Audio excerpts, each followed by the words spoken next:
Pasok! Pasok! Pasok! Pasok! Pasok! Pasok!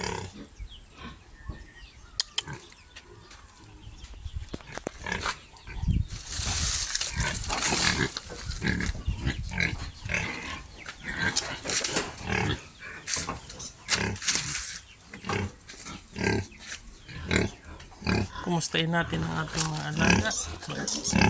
Ayan na po sila. Ang laki-laki na ng isa kong ko. Ito po lalaki. Yan. Sana. Marami yung anak niya. Marami sana. Magkapakain naman po tayo ng mga baboy.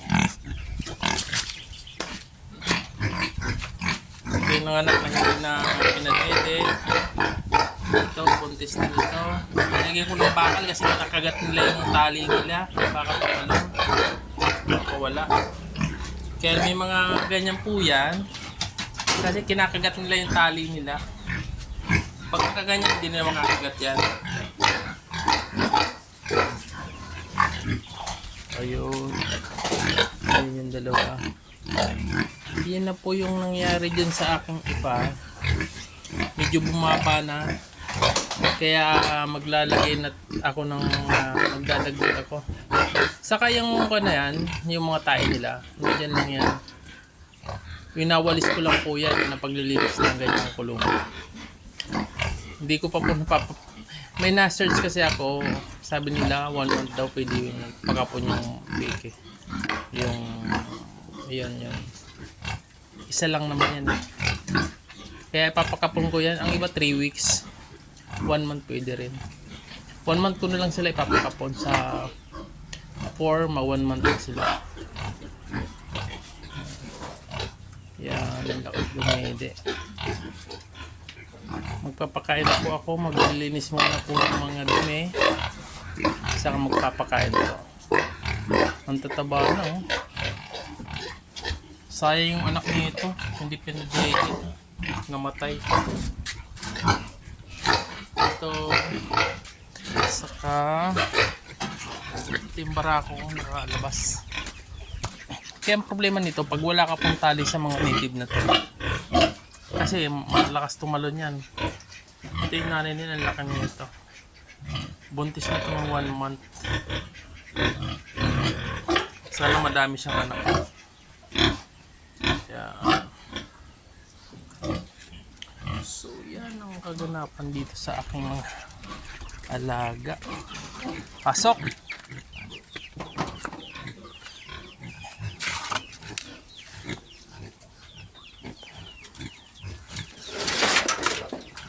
Ang barako.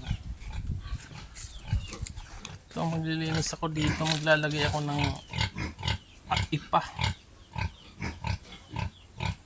Ayan.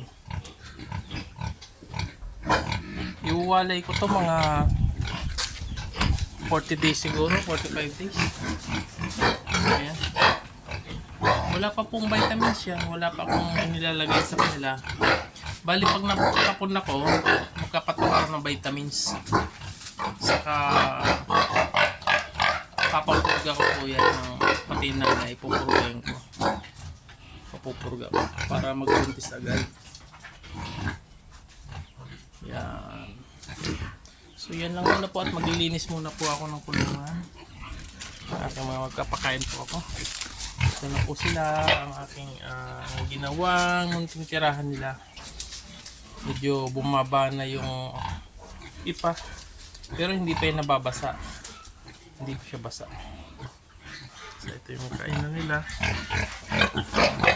Ito pinawalis ko lang yun eh. Pinawalis ko yung mga ipa natin dyan. Pinawalis ko yung tubig. Mabasa man yan. Diretso ito sa kanal niya. Kaya maganda yung pagkagawa ko nito. Hindi siya napunta doon. Okay. Yan lang na po ang aking ma-share ngayon sa aking kaganap dito sa aking native farm. Yan po. Thank you for watching. God bless. Snold Park Backyard Farming po. Mabuhay.